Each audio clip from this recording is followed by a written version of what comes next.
He was known as the unluckiest man in the world because the moment he got off the plane, he received devastating news. His country had just been destroyed. The international community no longer recognized its existence. That meant his visa was invalid, his currency was worthless, and his return flight was canceled. But the worst part? He didn't speak a word of English, so he had no idea what was going on. The airport supervisor tried to explain the situation with a bag of potato chips.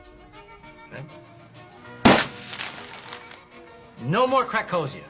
Turns out a coup had taken place in Victor's home country just the night before. Until the new government was officially recognized, he technically didn't belong anywhere. And just like that, Victor was trapped inside the airport. He couldn't go home, and he wasn't allowed to enter the United States either. With no money, no legal status, and nowhere to go, he slept on chairs, pushed together to make a bed, ate free snacks from airport counters, and even found a place to shower. Then one day, the airport supervisor, Frank, saw something strange on security footage. Victor was walking through the terminal in a bathrobe. Frank was furious. He was in the middle of applying for a major promotion, and the last thing he needed was a homeless man in a bathrobe ruining the airport's image. So he offered Victor a way out. Do you understand?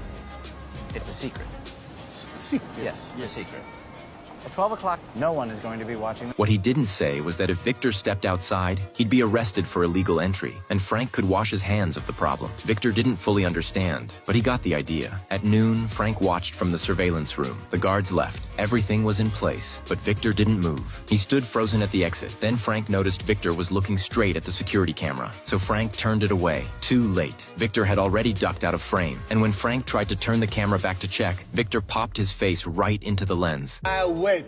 Clearly, this plan wasn't going to work, but free snacks alone weren't enough to keep him going. He was starving. Then he noticed a sign, return a luggage cart and get a quarter back in return. That's when Victor saw his opportunity. Most travelers didn't care about the 25-cent deposit, so they just left the carts behind. He gathered 3, returned them, and earned his first 75 cents. That bought him his first real meal in days, a hamburger. Soon he was returning dozens of carts, upgrading from burgers to full combo meals. But Frank had been watching, and he wasn't going to let Victor turn his airport into a side hustle, so he assigned security staff to collect all the carts. Victor's cart retrieving business was over, back to free snacks. Still, he didn't give up. He bought a dictionary and some books, and studied English every night with a headlamp. Day by day, word by word, he learned enough to start real conversations. When he felt ready, he went to Officer Dolores to apply for entry. She couldn't understand why he was bothering, but Victor smiled and said, You have one red, one green.